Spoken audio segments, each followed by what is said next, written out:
Before we actually go live, I'm going live just to save myself a bit of trouble. So this is a little bit of the pre-show stuff at the moment. So bear with me just a moment, so I'll get the others online.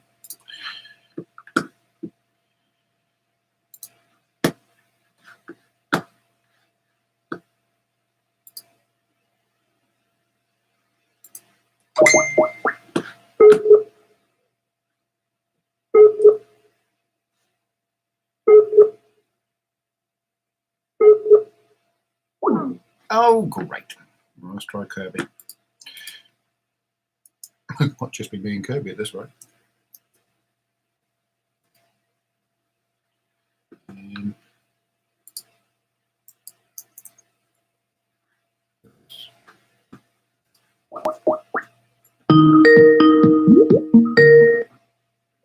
I was wondering.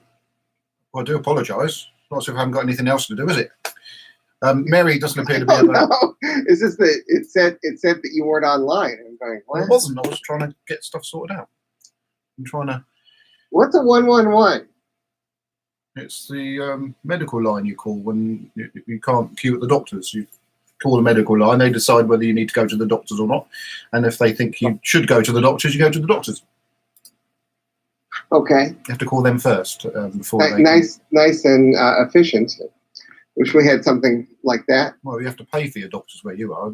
It's free here, so they have to do something that makes it a bit... The hypochondriacs basically don't get ahead of the people who are really ill.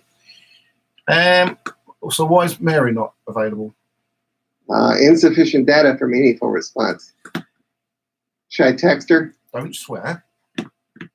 What? I said don't swear. You can text her if you like.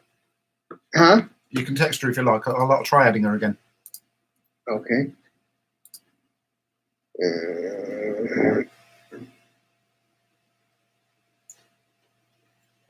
What's the last time? Oh, there she is. Mm. No, I'm saying. Or there she isn't. No, she's unavailable. I was finding her number. Yeah, so it says unavailable. She is the same time zone as you, isn't she? Yes. Okay. Might have to live without it then.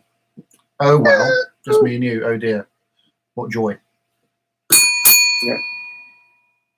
Okay, I just texted her. Yes, and what she said? For a minute. I don't know. I just texted her. Apparently, we've only got 1 hour and 25 minutes now. Do not look awful, isn't it? Well, we're not going to have a quiz, so aren't we? Huh? Aren't we?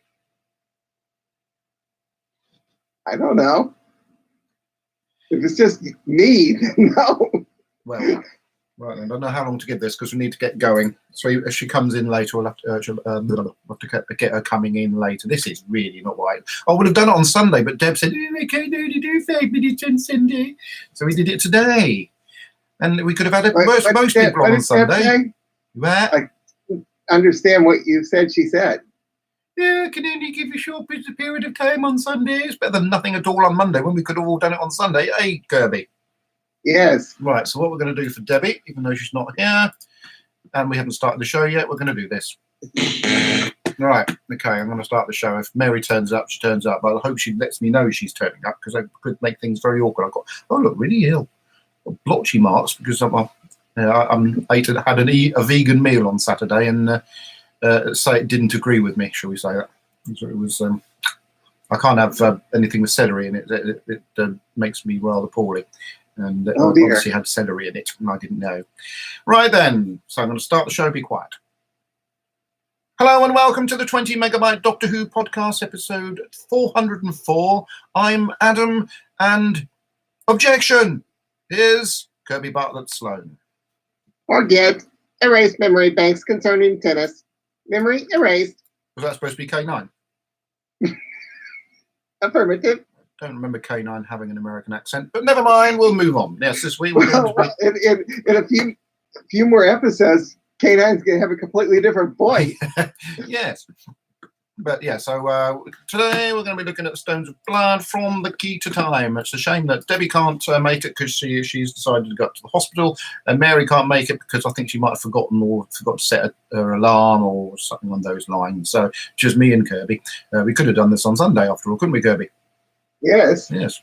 But it would have been awkward for me because my studio here was still in a bit of a heap because Deb had been to a bridal show. But we'll get Oh, you started. gotta start. Did you start the live stream? Oh, did I? Yes, I started a live stream ages ago. I'm going to turn this cup around, so I'm advertising Marks and Spencer. There we go. All right. Not that I think any Americans are going to be All awake. Americans will have heard of Marks and Spencer. Okay. Well, nobody's watching, so it doesn't really matter. I can be as rude as I like. Mwahaha. Stones of Blood, episode 1, or part 1, as it says on the video. Nice wobbly TARDIS. Oh, you're always criticising that. Let's have a bit of the music. There we go. Okay, so after the title sequence, so yeah, the TARDIS is wobbling around. The Doctor's trying to work out how to put the bits that they already have, the key to time, together. Don't really think they need to do that because they probably need to put it together at the end of the experience. But nevertheless, he's trying. And he plugs the little rod, inserts his rod into the TARDIS console. What? Yes. And then we see a spooky sort of moonlit scene where some druidy type people are doing a sacrifice. And we have this woman who's going, I'm all spooky. Kellyak, yeah. Kellyak, Kellyak, Kellyak. And Romana changes into a Peaky Blinders costume. And they, What? never mind, Kirby. And they Explain yourself. Peaky Blinders. I'm pretty sure it's either a Netflix program or an Amazon Prime program, but I'm sure you can find it. It's about I think it's about a gang in the 1920s or 30s in Britain up north. They all wear these peak caps. Oh, okay. So anyway, the Doctor and Romana. Oh, I can't remember. Alundar. Apparently, no. Said it wrong. They land in a field and they go in search of the missing segment, and they end up in a stone circle. And then this grey-haired lady turns up, and She's wonderful. she's wonderful, but it's quite funny and cringeworthy when she clearly is struggling with the lines. It almost reminds me of the, you probably don't remember a program, it was called Bruce Forsyth's Generation Game many years ago, when they used to get members of the public to just randomly do scenes, comedy scenes, and they used to write the lines everywhere deliberately so as they could, on bits of clothing or whatever. I can imagine that she had that sort of around the studio. Didn't get a vibe that she was trying to remember the lines at all. I got a vibe that she was simply old, and there's a bit of that. Part of the acting. It was a bit of that, but she was struggling with the lines, but it was good acting, and she was great.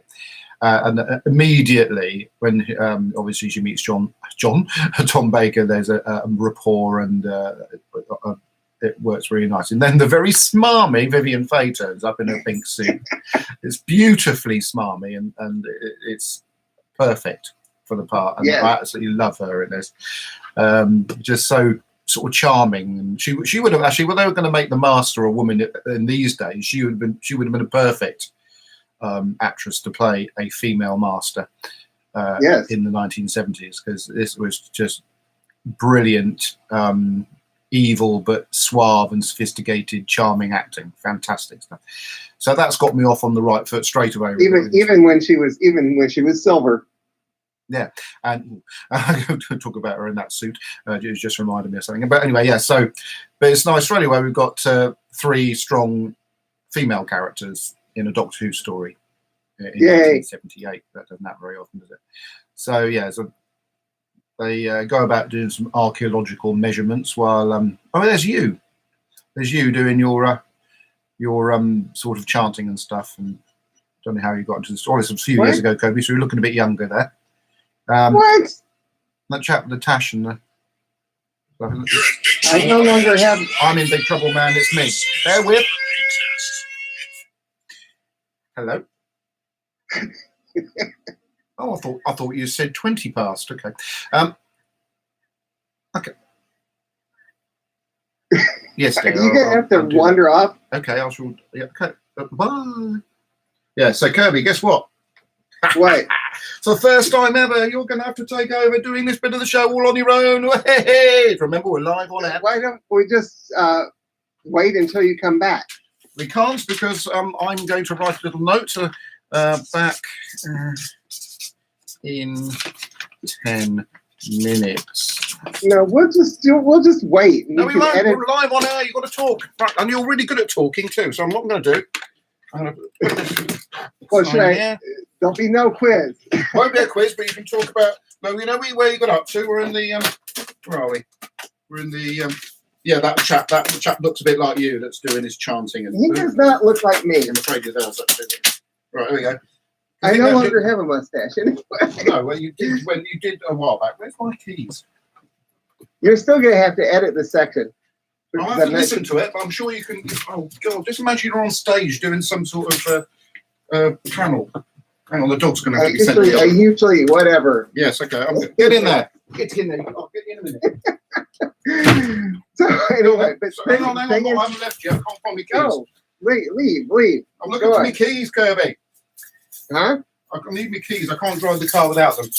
Right. The key Okay. time, yes. That's good. Goodbye. I'll see you soon. Be a good boy. So, anyway. Oh boy, I'm in a bit of a pickle here. I don't think I've ever done the show completely alone. Where's Mary?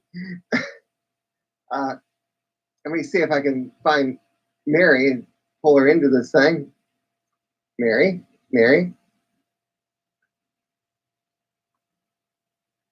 Anyway, I guess I'll just keep going with the story. Yeah, the standing stones are.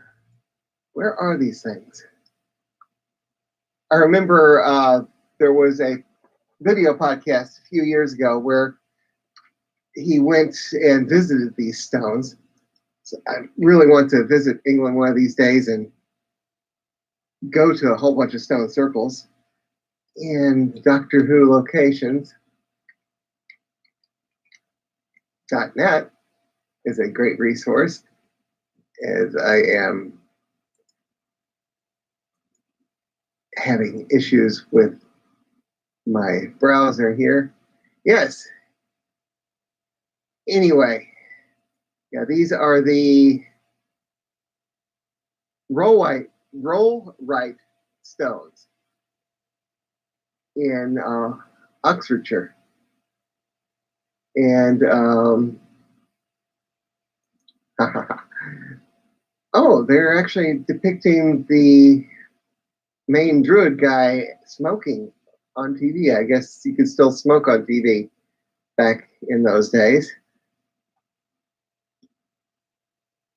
Because they did, I noticed in the info text that they mentioned that at one point, right before the doctor was to be executed, by that they were going to offer him a last cigarette, and he objected to that because he was such an influence on kids.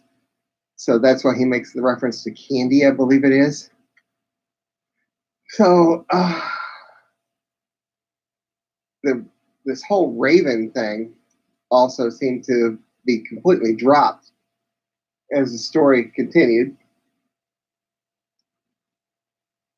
Half these stones in the section, half the stones on location, well, not half of them, about 4 or 5 of them, not just the 3 that they have pushed around by crew members, are added to the rollright stones. So I guess they truly do need to go and recount them because the number is wrong in this story. And Romana is walking towards the cliff edge and the ocean, and they are very, very far from the ocean in reality. It is a cliff edge, but it's very nice stock footage. But it's not very much of a cliff. It's maybe 4 feet down to the bottom, because when the doctor's pulling her back up, she's just crouching.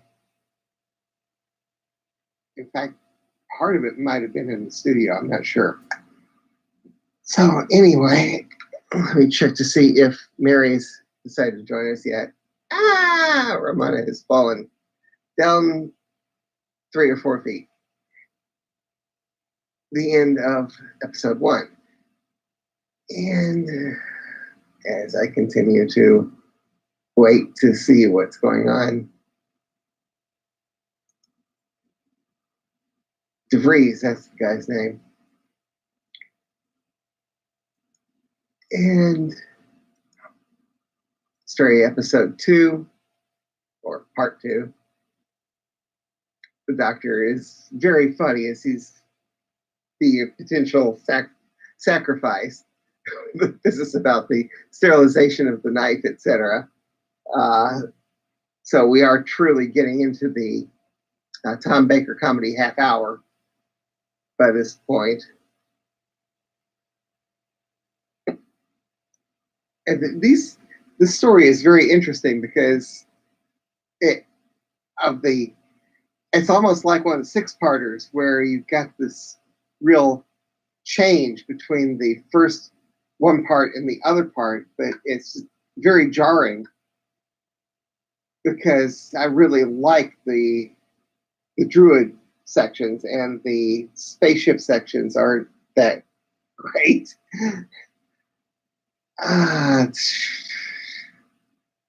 And moving on with the nicely lit stones, I think that these night scenes, are these actually in the real stones?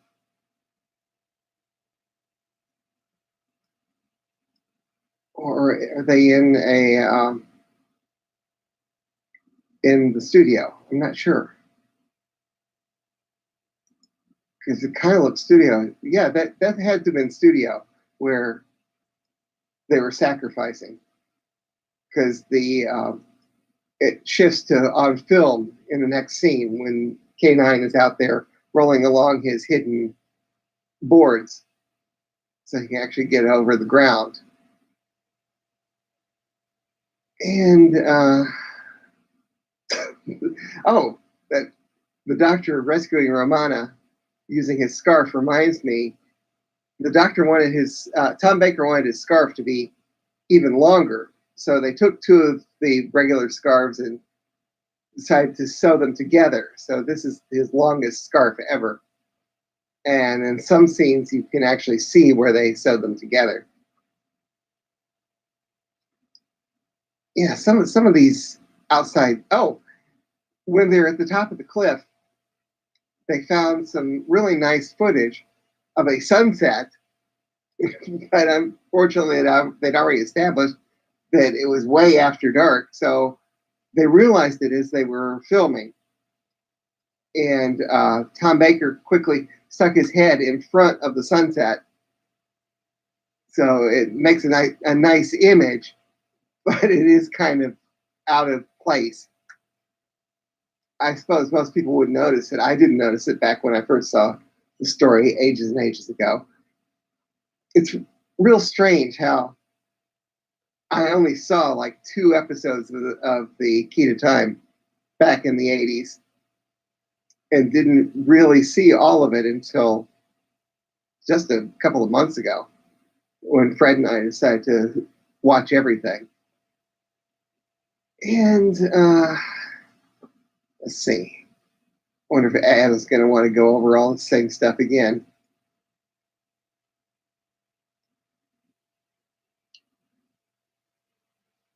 And la la la la la la la. He does the name Druid looks nothing like me. And besides, I no longer have a mustache. So, and gray. I mean, he still has color in his hair. Now, I thought the moving stones were a little strange, but it's a cool concept. But they break through walls and stuff, there's several times you can see the crewmen pushing them along. They did a good job with fiberglass work, though. And where is this place? The manor, DeVries's manor. Oh, that's right. It's Reed College, Reed Business School is DeVries's manor. And back to the story. Poor guy's been killed by a stone. I guess that means he's stoned. I don't have Adam's sound effects here. And back inside the cottage. Oh, they actually had a real fire in the fireplace, apparently, in this cottage set. This is a set. It is not on location. And you can definitely tell that later when one of the stones breaks through the door and everything wobbles. I've heard people say that the wobbling sets is a myth, but no, it's not a myth. You can definitely see wobbles all over the place.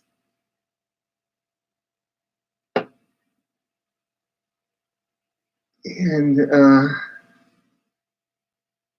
some great banter between the three women. And I ought to turn on the subtitles so I can tell what they're saying here. I could even do this. I could turn on the sound. Just for a second.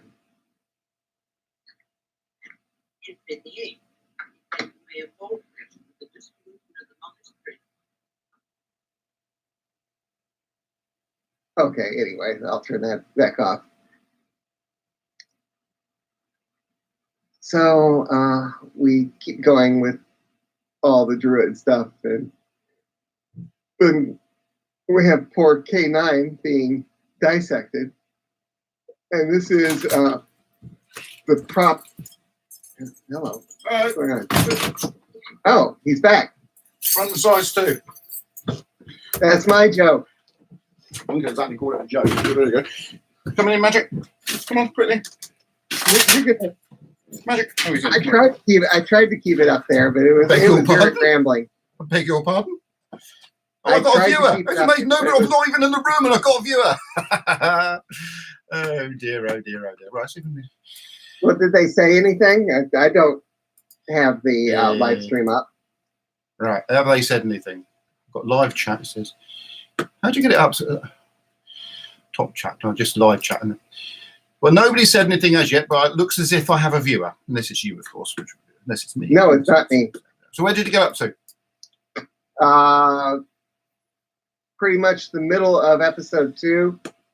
Okay. And they're taking all the bits and pieces and the paper out of the middle of K9's lightweight prop because he's been sort of damaged by the stones. Is that the K9 prop they used in the previous series? There was, you remember they replaced the prop, didn't they? That's why they had him leave, didn't they?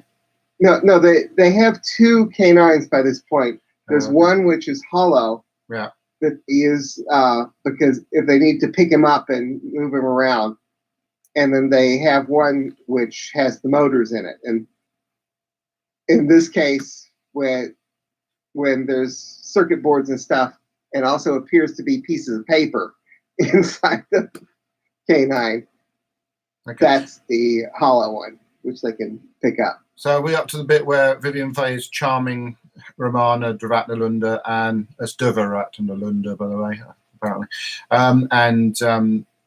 Who's the other? Oh yeah. Past that, now Vivian Faye is pouring blood onto is she? stones. Now, one thing I'm not quite sure about, and I said this during my ramble, is some of these sacrificial segments. I believe those might be on a set. Oh, what? A set.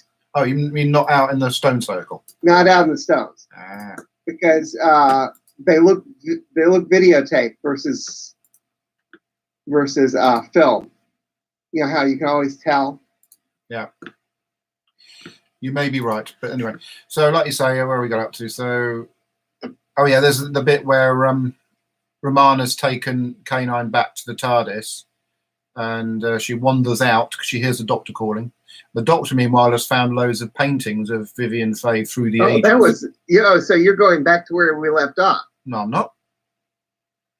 Oh, okay. Oh, no, yeah. no. I see what you're saying. Yeah, she's gone back to the TARDIS, and she goes out into the woods because she hears. Oh, it's not the doctor's voice. It's something going on in the circle. And Vivian Fay gets particularly sinister and charming and suave. Oh, is there something going on in it? Oh, come on, let's go and have a look, shall we? And of course, she then disappears. End of that episode. Episode 3 picks up more or less where it left off, and she disappears, and then the doctor and the professor are looking at the paintings while an ogre grinds its way. God knows how it got through the door. Grinds its way through the arch, and that's, I had made a mention while you were out that this is one of the places where you can see the crewman pushing it from behind. So hiding. Okay. So they leg it because obviously the ogre can move particularly fast, and they go up to the stone circle, and somehow they manage to get one to fall off the cliff into the sea. And later they've already established that there's only 3 of them, but later 3 are there again. So I guess it swam back to shore. Yeah. Who says they can't swim? They can sort of move, so they must be able to. Maybe they can anyway. So anyway, the doctor and the professor. The original design, they were actually going to be kind of humanoid stones with arms and legs, and they kind of hug you to death. Your typical monster always has to have human shape, so that somebody can. Actually, I like this better, although they're still silly. Yeah, but obviously, Doctor Who more or less broke the mold in regards to, actors in costumes with the Daleks. Of course, it wasn't blatantly obvious there was a person inside, even though we knew there was, because of the shape of the Dalek. It was quite an innovative thing for a star. So yes, Vivian Fay gets a costume change into a feathery thing, and the Doctor then knows that she's obviously some sort of space, so has some sort of link to the spaceship of some variety. So starts building a rather cool, typical Doctor type machine, which I really love, and on an old camera tripod, which is love the way they do this, bodge these things together. One thing I like about the whole building of it scene, he sends the professor off to get some crystals, and she brings some crystals back, and he pours them in, and you'll notice that there's a cloth covering most of it. Yeah. And he rips the cloth off, and the globe on the back is filled with crystals. But they did the cloth thing so that it was disguising the fact that the crystals he poured in weren't the same crystals that were already built into it.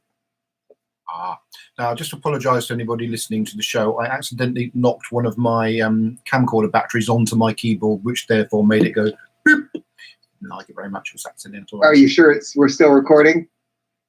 Well, I don't record using a computer. I record using separate recording devices. So, yes. I remember back when you used to record on the videotape. Yes. I used to record what was the original show called?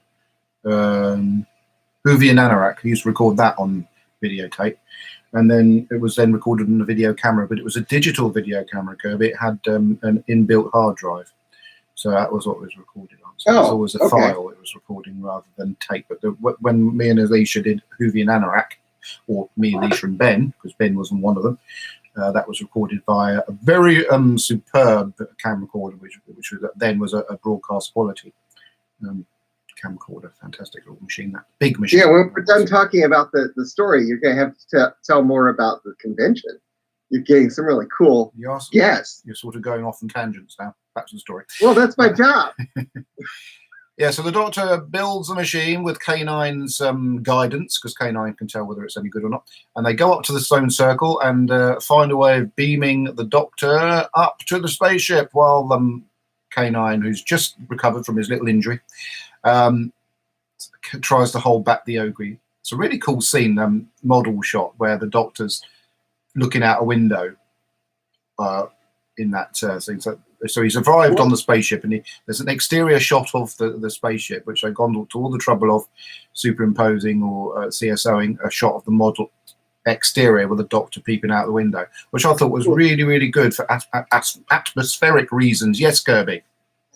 Yes. Not just that, but they designed the sets first and before making the model, and then the model maker actually took the trouble to match up the shape of the ship with the sets and how all the sets fit together, which is very nice, because in a lot of these cases you just got corridors and they don't necessarily match up with ships.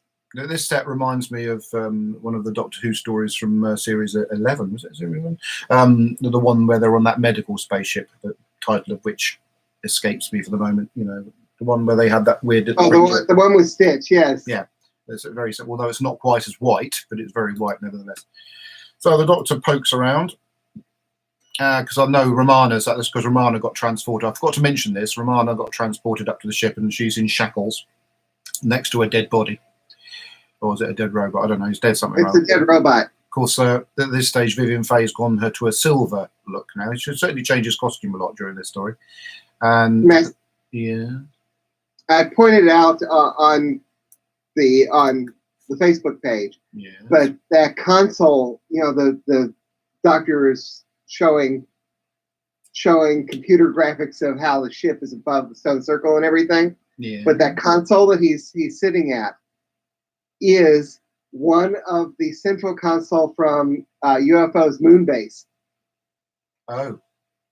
It's one of those pieces that they kept recycling over and over again. I read someplace that they used pieces of the UFO sets in 16 or 26 Doctor Who episodes, something like that. Surprised me in the slightest.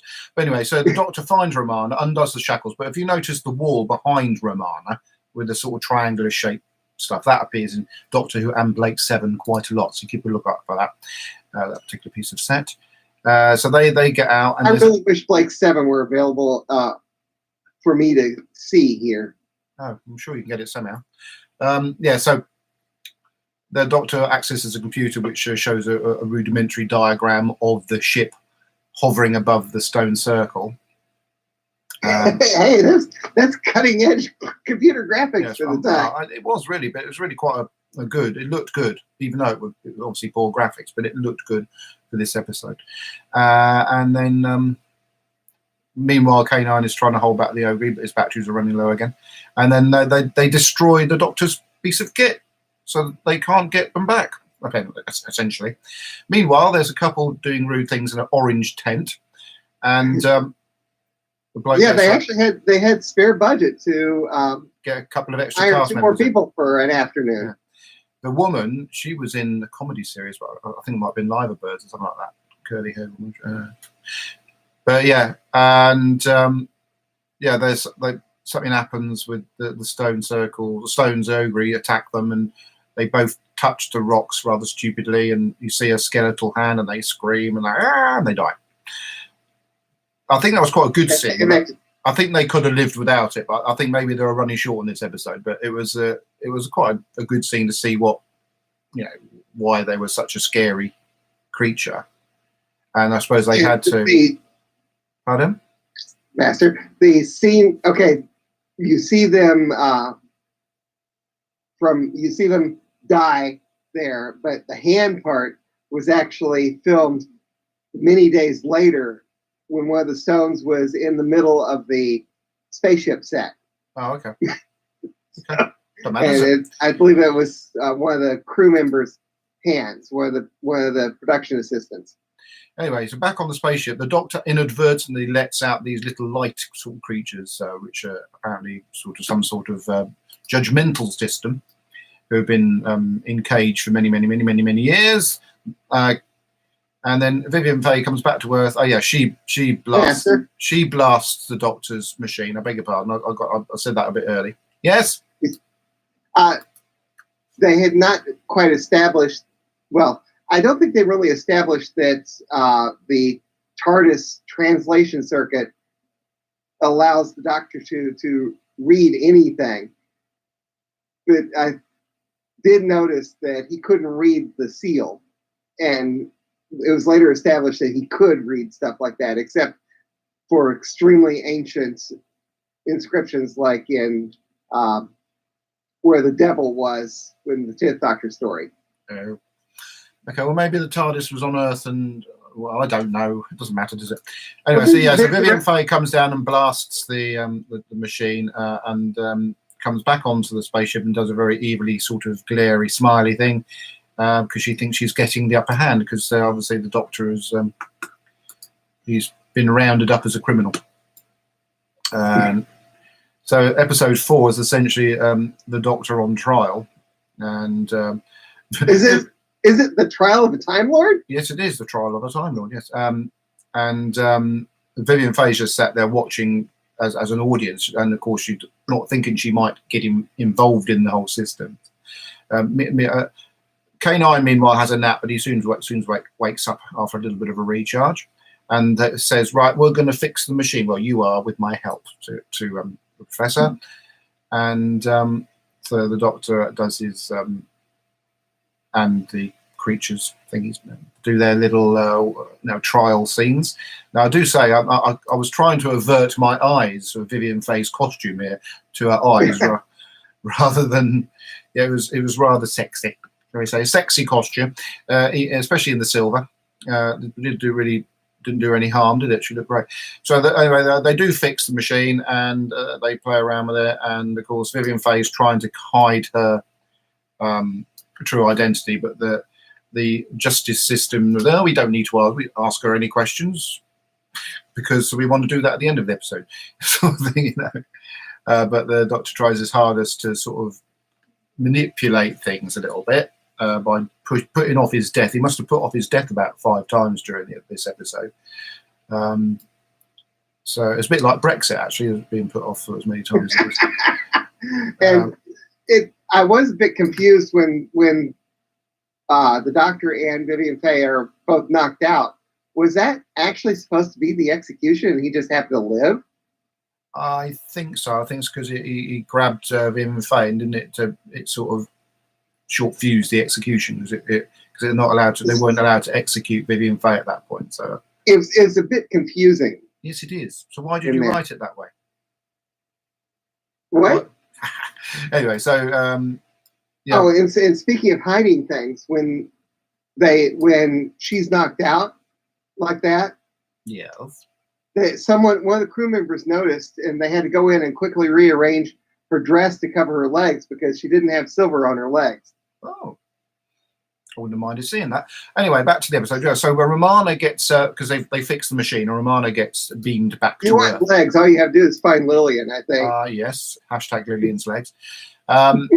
So, yeah, and then, like I say, the execution is supposed to happen, but the Doctor grabs Vivian Faye and it short fuses it.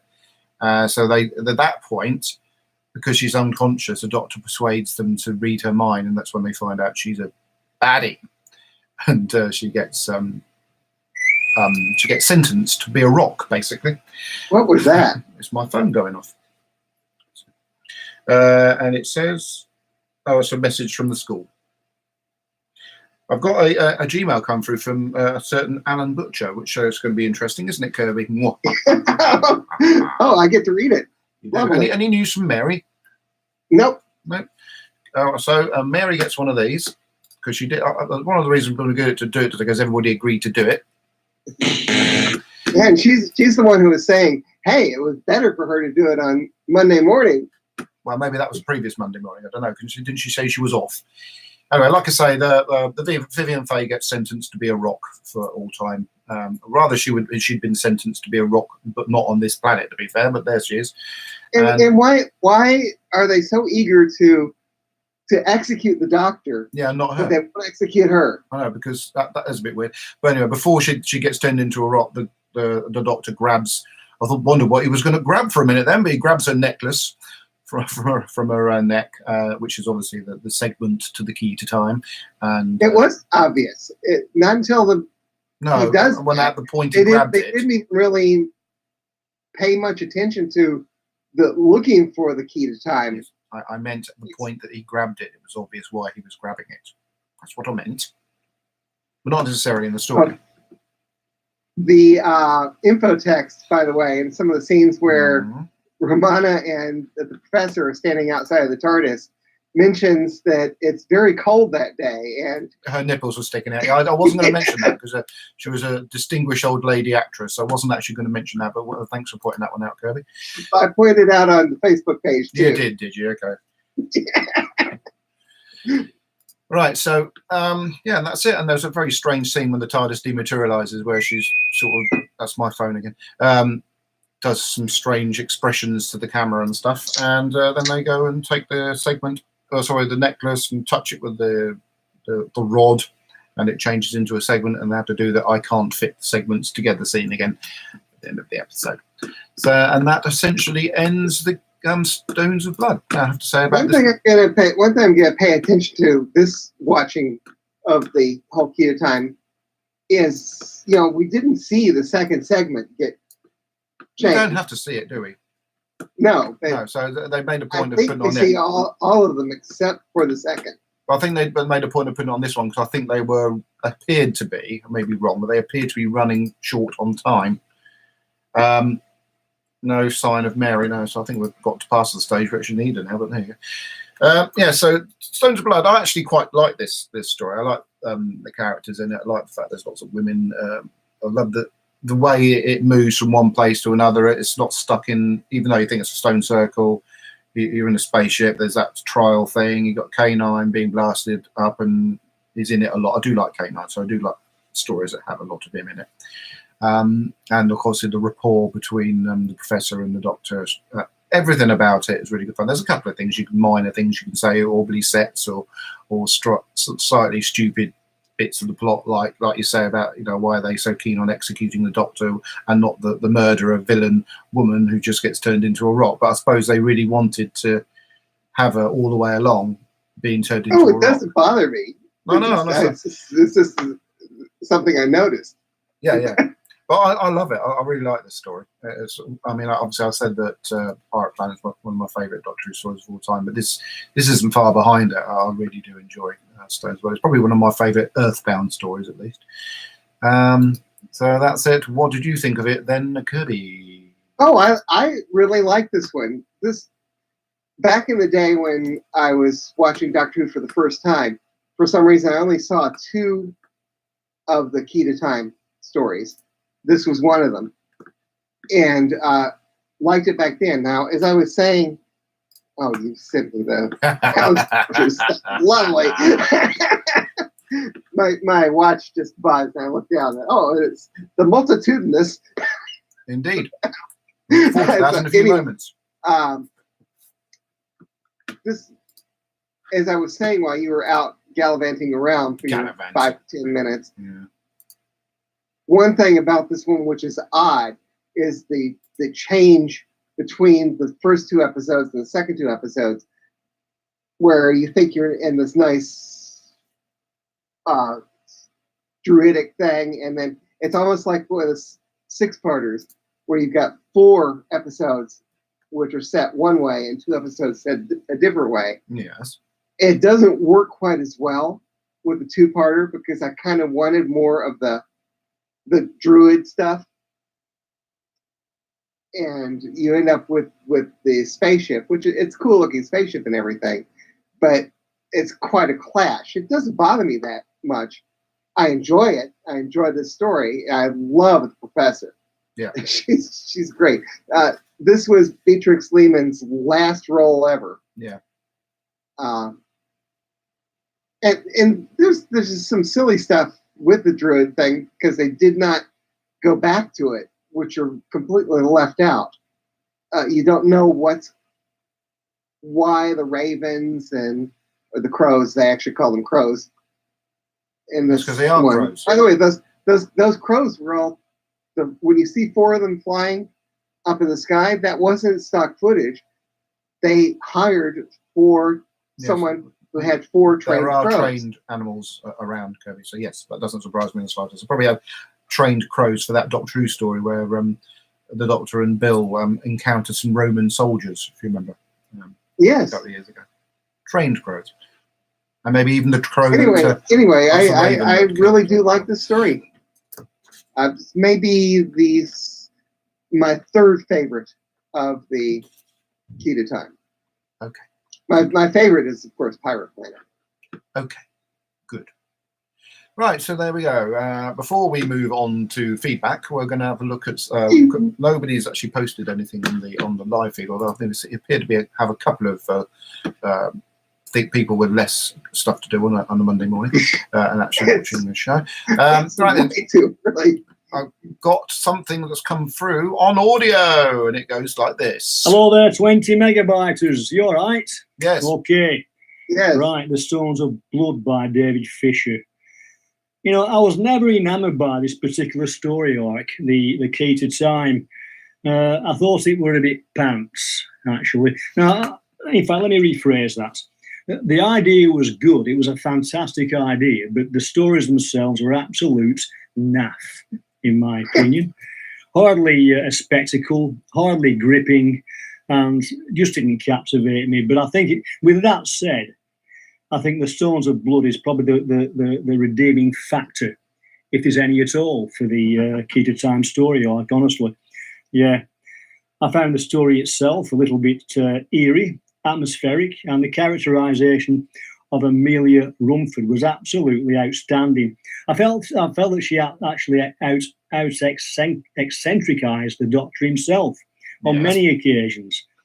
I thought the concept of druids, of sacrifice, of eerie moors, brilliant for a Doctor Who story, but somewhat let down to the shift to the hyperspace prison ship.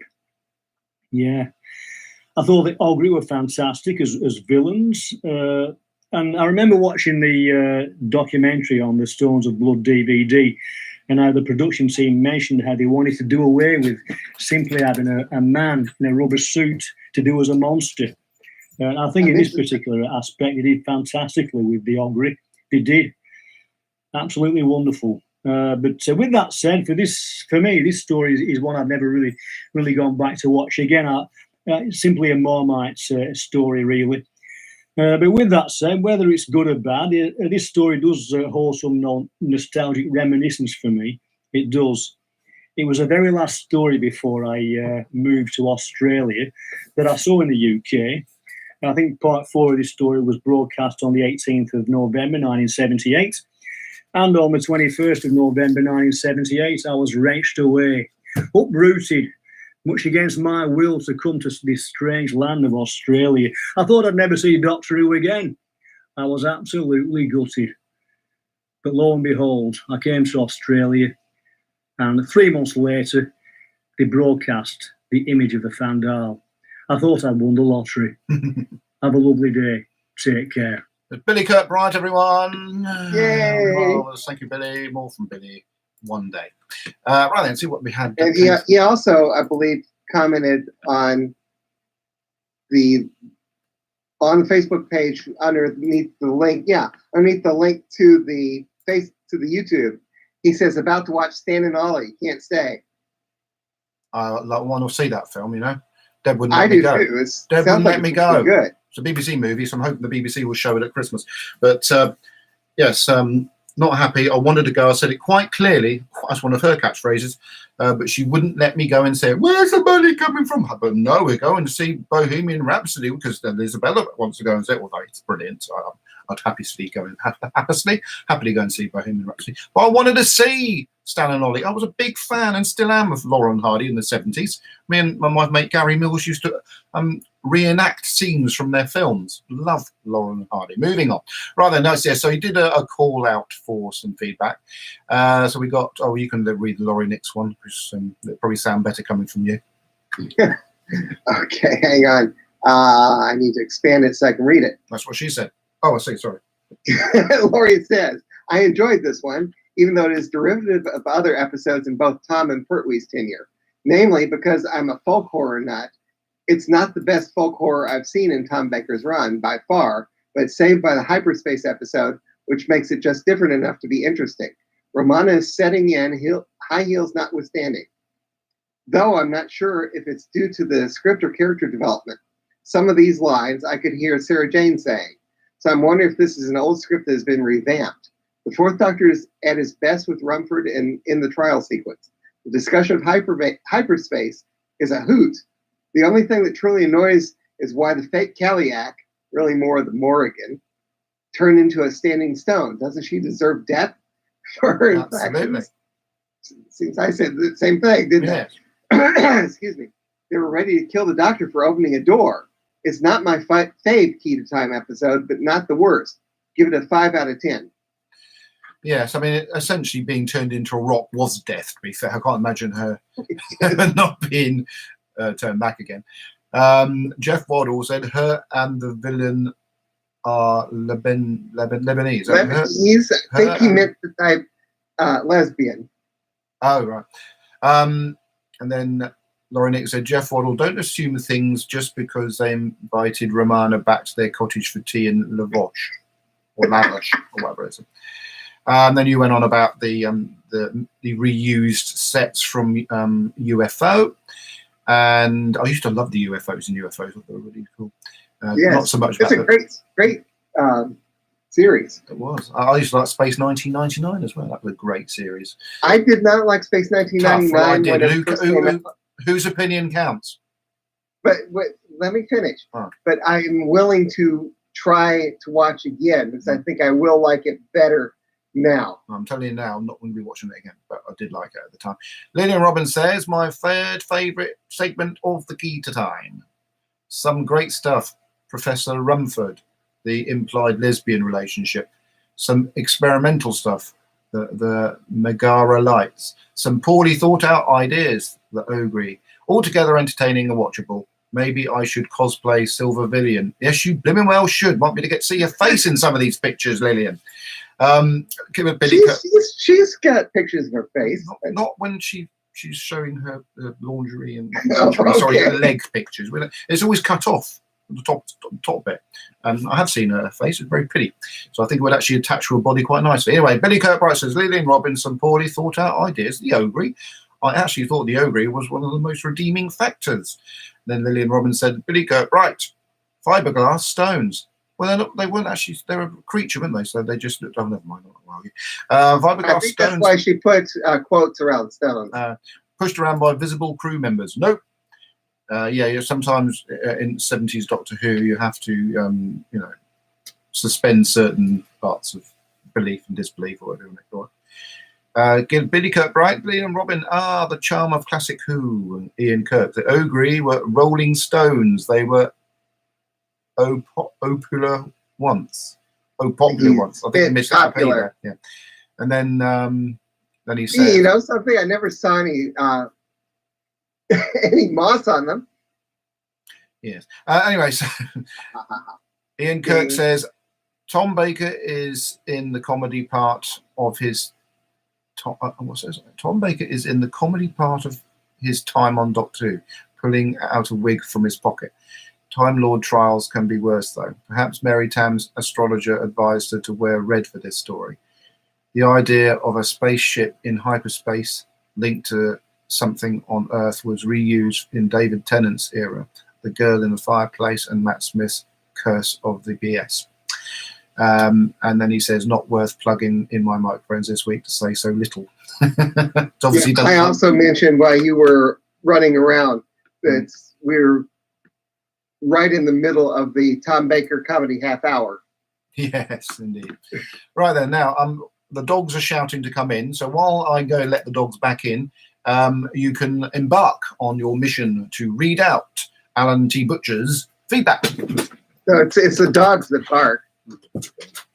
The multitudinous stones in Carnadine or Rumpole of the Megara, dear 20 megabiters. The Stones of Blood is, of course, a closely studied parody of creaky, inflexible, and staid justice systems. Here we see the system spend a great deal of time in an anodyne crime committed in ignorance by the Doctor, almost to the exclusion of any attention to the real criminal in the midst of the court. Cesare of Diplos has managed to dodge justice over such a long period that those intended to secure Hang on, I gotta scroll up. Oh, was that in the script? I've got to scroll up. No. No. Those intended to secure proper legal sanctions wholly miss her behind an elaborate smokescreen that They she miss her had set up. behind. I didn't get to see her behind. As with real legal systems, futile misdemeanors can be pursed. I think he meant pursued. I think a typo to the nth degree, whilst it is sometimes necessary to repeatedly draw to the authorities' attention the obvious greater miscreant before they are finally tackled. It should be noted that while some seem to think the Megaras are a bit silly as legal protagonists, it must point out that the contemporary British system employs a lot of people in ridiculous powdered horsehair wigs, whereas the Megara managed to say Romana de Varatna Lundar very competently and without stumbling or laughing. And it's not always easy to say Romana de Varatna Lundar without stumbling You or thought Debbie was laughing. reading this. Romana de Varatna Lundar can be tricky until you get used to it, which obviously I'm used to it. Yes. We also learned that at least one of the Megara Can't say that arbiters though, can you? was originally a denizen of Worthing near Littlehampton, who went on to be an actor before presumably turning into, I think he meant, an airborne sparkly thing. I guess I'll have to look up one of the actors. You will, yes, yes. By the way, when they were talking to each other and they were changing it into the electronic, they were mostly saying pop, pop, pop, pop, pop to make the lights flash. Oh. And while the other one was saying pop, pop, pop, pop, pop, the other one was reciting Greek poetry. Oh. Did you interrupt all Alan's in feedback? all, That never happens. It's quite a miasma of different styles, events, and narrative threads. Romana Varatna Lundar has embedded herself well into the show, and somehow this tale hangs together, leaving no chance of being bored as the nature of the action keeps developing into something else. I can't help feeling there's an awful lot wrong with the story, but by some form of alchemy, all of it just makes it turn out weird and interesting. Even Beatrix Lehman's very uneven performance simply comes over as eccentric and very charming.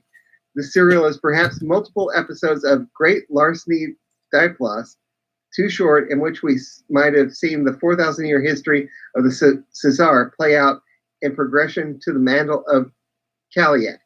Next up, Doctor Who and the Beowulf of Zenda, or the Archimandrite of Tara. Those are my thoughts. Alan T. Butcher. Thank you, Alan. Keep it coming. Right then, we also had, remember last week, or last time, right about last week, so we had Andrew Kamholtz, who sent my sort of description of how to say Romana de Varatna Lundar. Yeah, how to say that. I've lost confidence on how to say it now, but there you go. Remember, he said, I said, I've never been trolled before. I was, of course, exaggerating.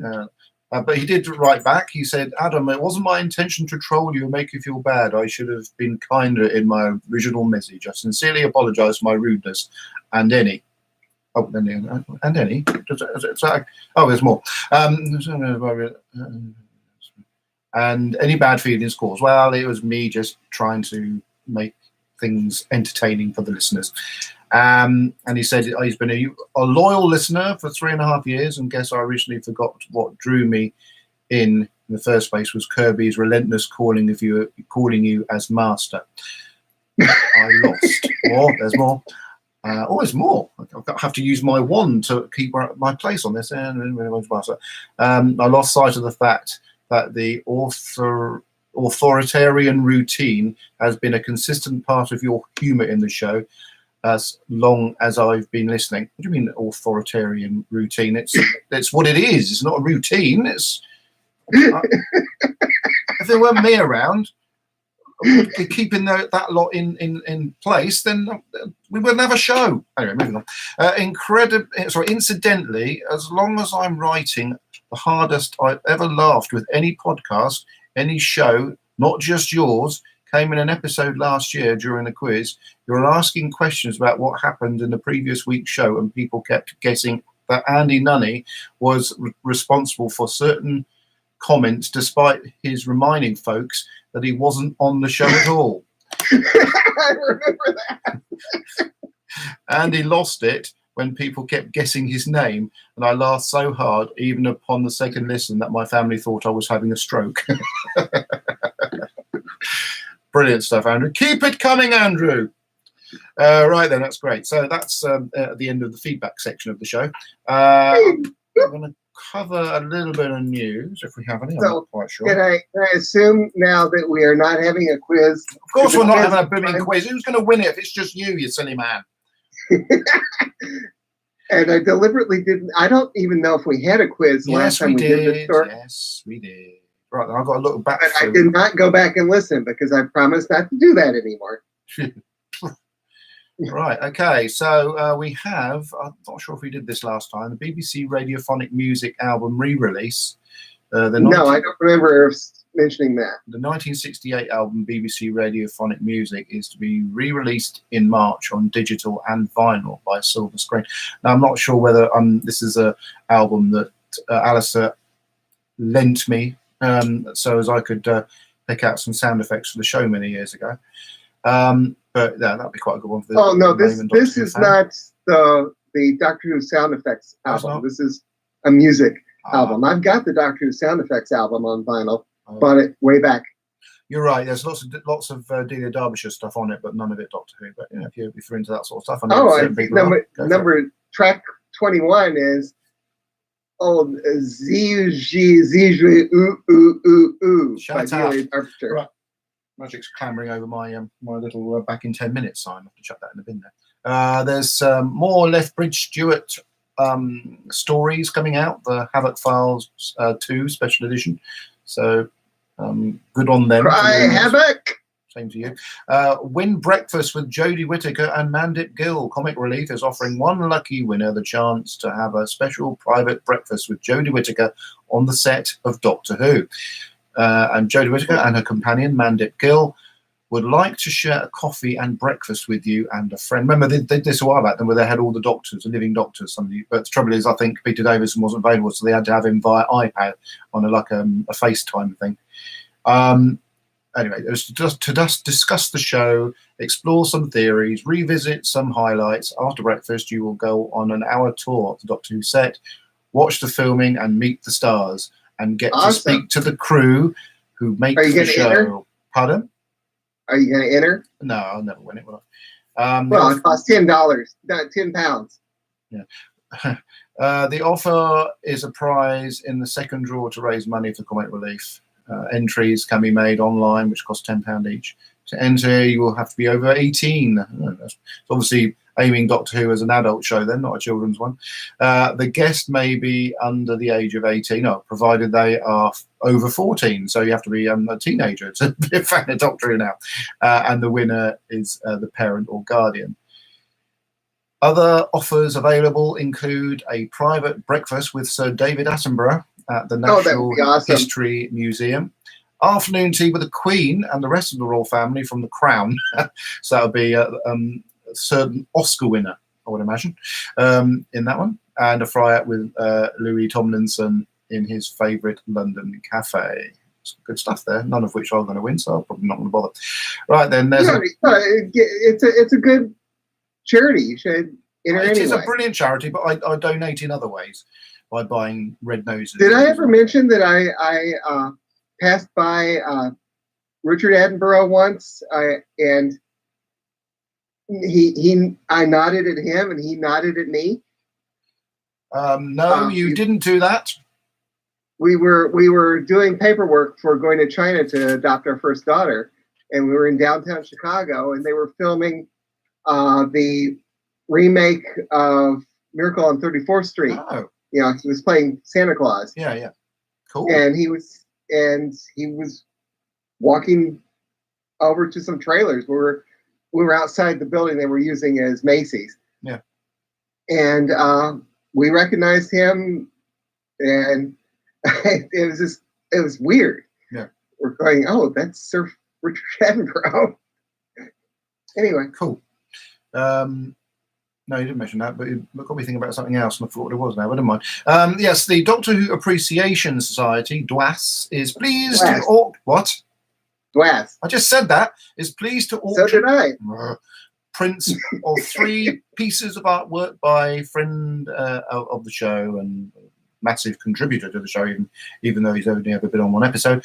Mr. Alistair Pearson. The artwork was originally drawn for the Titan script books range in the early 1990s. Not really drawn, it was more illustrated, to be fair.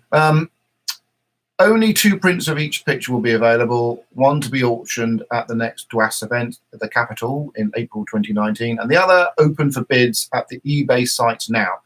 There are 3 pictures. Talons of Wen Chiang and the Demons are both sold in aid of cystic fibrosis research, and the Abominable Snowmen is sold in aid of the Royal Theatrical Fund, a charity supported by Deborah Watling. Pictures can be signed and dedicated by Alistair Pearson for the winning bidders on request. And there's some pictures of his pictures there. There's been a passing. Graham Curry is a writer. He died at the age of 61. He wrote the Doctor Who story Happiness Patrol. Of course, it's now the name of a popular Doctor Who podcast starring Sylvester McCoy. Well, the Happiness Patrol hasn't put out a episode in a couple of years now. No, I'm just saying that that's obviously it's spun off into a I miss it because it was a really good show. It was a good show, yes. Of course, we've lost the Carter Stavin as well. Has gone. 61. He's only 2 years older than me. And only 9 years older than me, right then. Trap Street, the 3rd edition of fan publication Trap Street, is now available, co-edited by Dallas Jones and Roger Reynolds. Trap Street is a free Doctor Who e-zine. John Levine autobiography has been released. I'll tell you, that'd be worth buying because he's slightly bonkers, but he's a very entertaining man. So I honestly get it because he's had a very interesting life. He was sort of telling us about a lot of the things in his stand-up comedy routine. He's a very, very interesting man. So get John Levine. One of these days, I want to go to a convention where he's a guest. Yes. Who Talk March releases. This month's Who Talk releases feature the legendary Daleks and the... You're talking. I'm talking. Reptilian Ice Warriors. So there's some stuff coming on there. Don't know what it's all to do with, but we're going to leave that at that. So that's Doctor Who news. So before we move on to the talk of sponsorships, we will now cover... have we got any viewers still? Let's have a look. We've got some viewers still. Nobody's saying anything. Very unusual. We're going to move on to fantasy. Be quiet. Fantasy.com. That's your fault. Maybe say it wrong. South Fantasy Con. Why did I say .com for? That was your fault. Maybe cock up the name of the own convention. Yeah, Fantasy Con, which is obviously the 24th and 25th August 2019 at Cowes Enterprise College. We can talk about what's been announced in the interim since we last recorded. We've had all sorts of awesome stuff has been announced. Good grief. How'd you do this? I don't know what you mean. Right then, so let's start with the initial announcement that our first celebrity guest is a friend of the show, Alistair Pearson, who had just been aforementioned in the news. Alistair Pearson will be going along to talk to fans, and also he'll be auctioning off some of his artwork for his charity, of which I don't actually know what his charity is at the moment, but perhaps I should. Well, the ones we're probably just talking about. Maybe. Possibly. But he'll be there. There will be some artwork, obviously printed artwork that he prints himself, and signed by Alistair. He'll be auctioning that off for people who want to perhaps want to bid for the charity that he's talking about. Lord of Time Mini-Con will be there as a Doctor Who event within the event, but obviously there'll be other things not Doctor Who related. We're in talks with the Garrison, the Star Wars Garrison, who have got some amazing handmade props and scenery, which it's just mind-boggling how good the stuff is. So I'm hoping that they're going to be along there.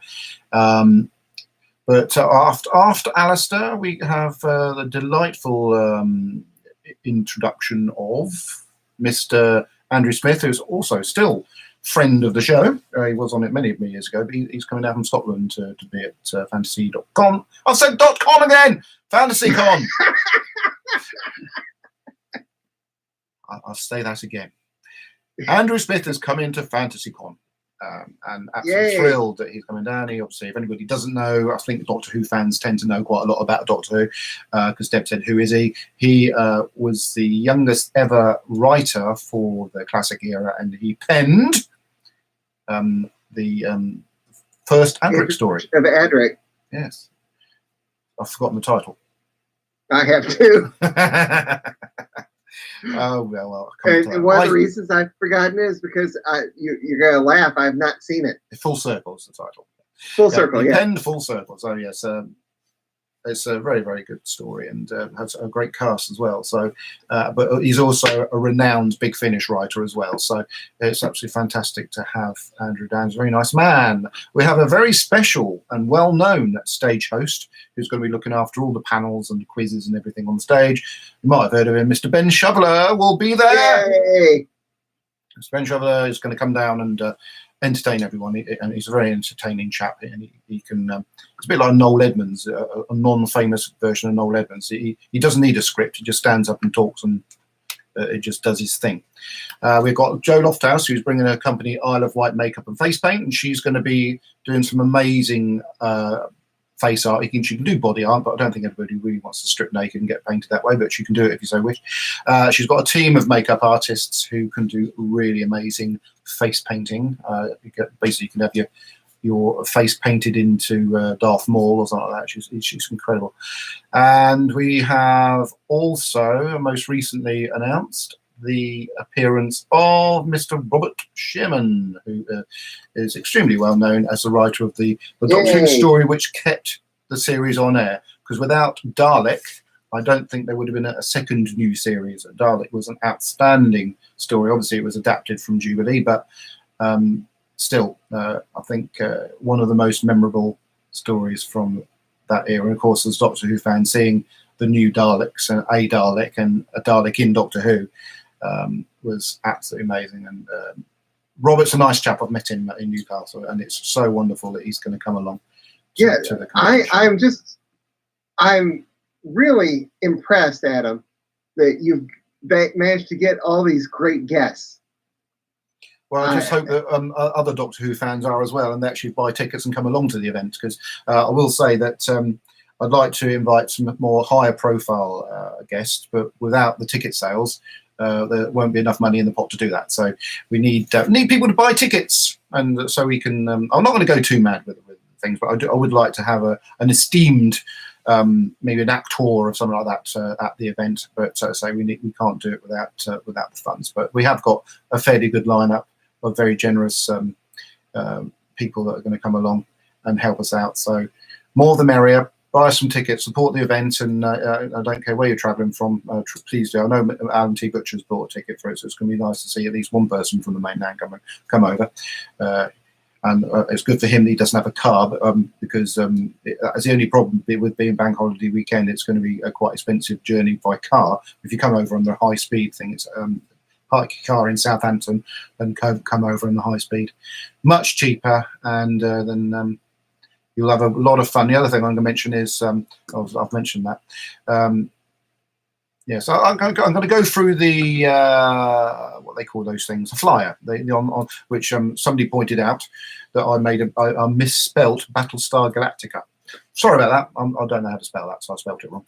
But so obviously, pardon. We've got Lord of Time mini convention, which features Daleks. I know there are things to be announced on the Dalek prop front, or Anthony Griffiths, who actually builds these props, has got something to announce soon. So I'm quite looking forward to seeing what he's got cut up his sleeve, or in his garage, wherever he builds his stuff. But he has recently built an amazing Davros. You might have seen pictures of his Davros. If you haven't, it will be announced at some point on the FantasyCon page. There is a website, which is fantasycon.net. There's also the Facebook page. Search up on Facebook, obviously, that does get shared. Wasn't fantasycon.com? Because it's not a business. That's why I thought it's more of a network. I'm making a joke. No, it's not very funny. .com it's not very funny. Right then, because I keep on saying that myself. Yes. And keep posting the hashtag FantasyCon, because one of our PR people which is VJ Clark, says we must keep remembering to post that particular hashtag. So we got Lord of Time, which features Dalek, Cyberman, K9, Davros, Cassandra, most of those built by Anthony Griffiths. The 20 megabyte Doctor Who podcast live, which obviously if you don't bother coming along, Kobe, it would just be me, Debbie, and Ben. But at least that's some of us. Wait, you can't do a Skype? I'm not going to be bothered with that. I don't even know what the the internet is going to be like there, so I can't promise anything. But it's going to be. It would be nice if you could do a Skype. It'd be nice. I can't guarantee anything. I'm not going to say that. At least look into it and I at least look tell us into what it. time it might be. Roy Spearman, who was on a couple of shows many years ago, who's actually looking after our AV side of things, will be the one to talk about that. It's possible, but I'm not promising anything, so I'm not going to announce it. But we will be doing something, even if it's just me, Debbie, and Ben. But don't get upset if that's the case, but I will try. And of course, it says special guests to be announced. I've already announced some of those special guests, and there'll be more to come, even if they're not Doctor Who related. Festival of Cosplay speaks for itself. Basically, I want people dressed up as Doctor Who characters, but it was so much fun at Island Con seeing people using their imagination in regards to cosplay. One of my favourites was somebody who came on in their own clothes and just wear a hat with a little green pointer because they were playing a sim.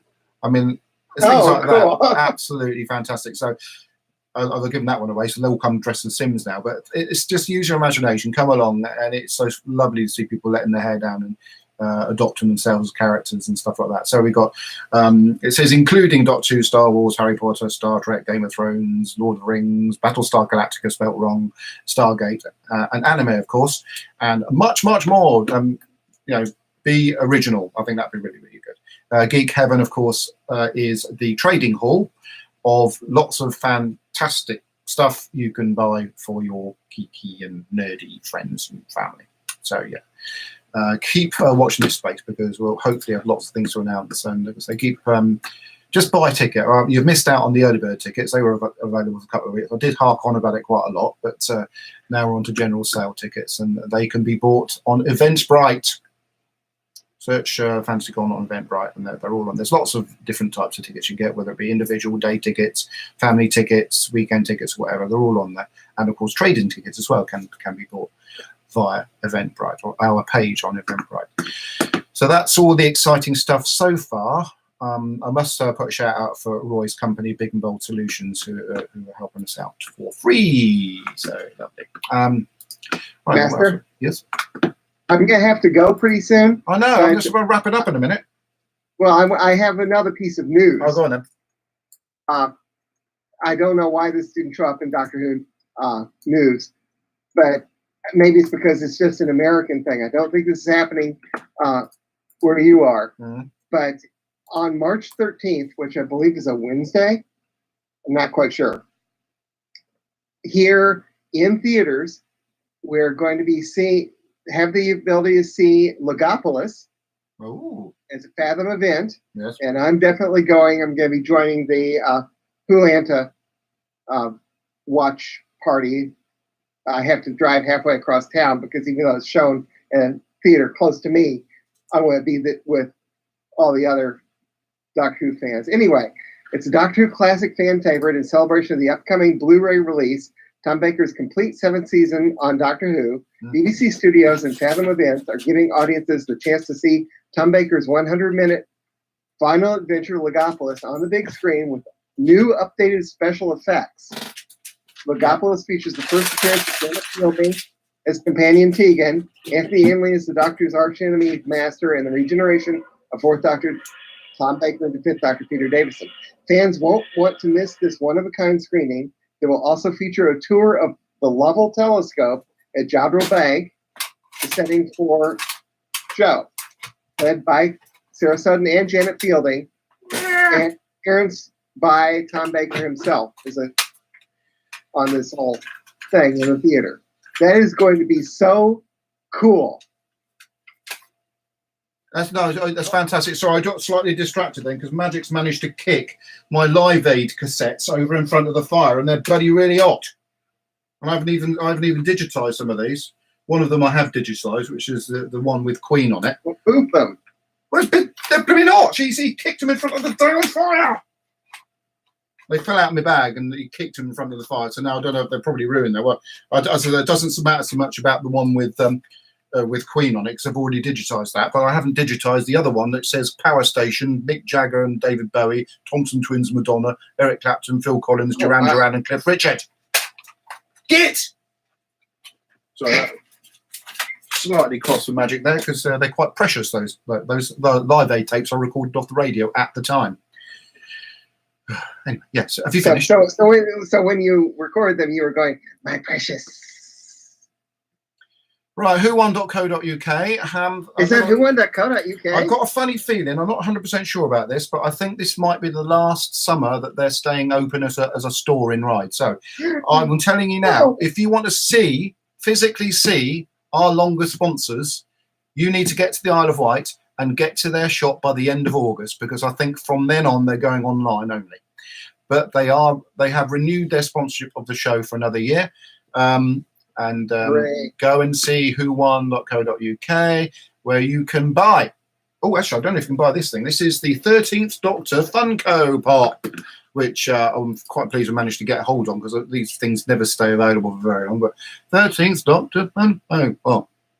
Cool, isn't it? There's two versions of this. One has the jacket on and one doesn't. I think the one with the jacket on is the rarer one of the two. I've also invested in members of Queen, but Freddie Mercury seems to be a bit difficult to get hold of.